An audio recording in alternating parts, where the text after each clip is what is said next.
هلو، ازيك يا حلوين؟ ويلكم من دكتور فاشونيستا. النهارده نيو ريفيو عندي هنا من شي ان للبنوتات الرقيقات الكيوت. ينوروني اللي منورين دايما الجروب، يجمعوا لي هنا ريفيو النهارده ده ليكم. اول حاجه الحته دي فيها صباع، اصلا هي اوريدي فيها مخرومه، مش احنا قاطعينها ولا اي حاجه، هي كده تمام. تقدروا تلبسوها على جينز، على سالوبيت، على جاكيت جينز تحت، على جاكيت جلد، صيف شتاء. هو بجد رهيب. هي بعد كده بقى معانا ريفيو عن الهوديز او عن السويت شيرت. طبعا البنات تحب الحاجات الكاجوال بقى، يجمعوا لنا هنا النهارده سويت شيرتس بقى. اول حاجه ده الاحمر بقى، بصوا الاحمر احمر فاير ريد رهيب. بصوا ده الباندا خطير جدا. الباندا ده حلو قوي بجد. ماتيريال من جوه طبعا مبطنه، ناعم جدا من بره ومن جوه. طبعا بيدفي جدا جدا، واهم حاجه الكابيشو عشان خاطر يحتويكي في هذا الشتاء البارد. ده كان اول واحد. بعد كده عندنا بقى هودي تاني، ده بقى اوفر سايزد. اوفر سايزد جميل، الناس تحب الاوفر سايزد. اللون بتاعه طبعا بيبي بلو، خطير جدا. بصوا بقى ده، خشوا جواه بقى، خفيف يعني، ينفع للصبح برضو عادي، نادي، رايحين درس، عايزين حاجه كده سريعه. ده لذيذ جدا، طويل كده، اوفر سايزد تمام.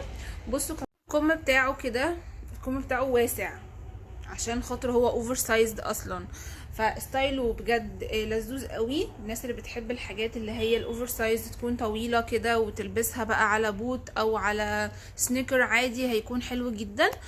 كمان لمحبين رايحين بقى الدرس كده وعايزين نكتب نوتس حلوه على جنب. هوريكم بقى حاجات هنا لذيذه قوي. بصوا بقى ده لمحبين النوتس. عندك هدية، عايزة تديه الهدية لحد، عايزة تكتبي حاجات مهمة، مذكرات، عندك مثلا حاجة مهمة حابة ان انتي تحتفظي بيها وتبقى موجودة معاكي. النوت دي بصوا جميلة ازاي، شوفوا الديتيلز. ده طبعا جلد من بره، من جوه بصوا الورق بتاعها كده، فيها كمان سلك من جوه، يعني تقدروا ان انتوا تكتبوا فيها اي حاجه. حلوه جدا كمان، ممكن تلزقوا فيها صور وتبقى. اخيرا بقى نختم بحته سكره انيقه. يا روحي على اللذاذه والكياته والقمرز ده يا جماعه. حد يقول لي اللون اللافندر ده ايه؟ طبعا يعني قطعه فنيه انيقه في دولابك، ماتيريال رائع. بصوا من جوه هي دي بس كده تمام، ومن بره اهي، وكمان فخمه جدا، وحته سكره انيقه في دولابك. لون بنوتي رقيق، حلوه جدا جدا جدا. طبعا هنا في قسم الكاجوال برضو حابه افرجكم بقى على حاجه كده الناس كتير بتدور عليها. هو الليجن ده اللي هو اللاميه، اللي هو اللامع ده. في ناس بتحبه في البيت، وفي ناس بتحبه كمان في الخروج على سنيكر كمان.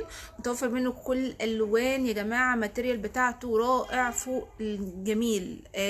من النوع اللي هو بصوا بيمط جدا، مش بيتقطع، وكمان مش من النوع اللي هو بينتش ده. فهو كمان برضو موجود منه كل الالوان، هتلاقوها عندي في دكتور فاشونيستا. اختيار رائع كمان على فكره للناس المحجبين بقى. الماتيريال دي يا جماعه حلوه جدا مع الجيبات الشيفون، لان هي بتزحلقها ما بتخليهاش تمسك، لان الليجنز القطن بتخلي الجيبات الصوف او الشيفون بتلزق. فخلوا بالكم، عشان كده دوروا على الستايل ده اللي على ليجن لو انتوا بتلبسوا جيبات شيفون او الحاجات اللي هي. فده للمحجبات هيكون مناسب لو انت بتلبسي دريسز او بتلبسي جيبات بيكون شيفون او ماتيريال تقيله زي الصوف. الليجن القطن بيبقى بيلزق فيها، فبتبقى شكلها مش الطف حاجه. فده هيكون مناسب جدا جدا للي بيدوروا على هذا الليجن. متوفر عندي فقط في دكتور فاشونيستا، موجود منه الكيرفي وموجود كمان المقاسات العاديه. ده كان ريفيو النهارده عندي هنا من شي ان فقط في دكتور فاشونيستا. تذكروا دائما يا جماعه، شي ان يعني دكتور فاشونيستا، ودكتور فاشونيستا يعني نيو ريفيو من شي ان. لايك وشير مع اصحابكم يا حلوين.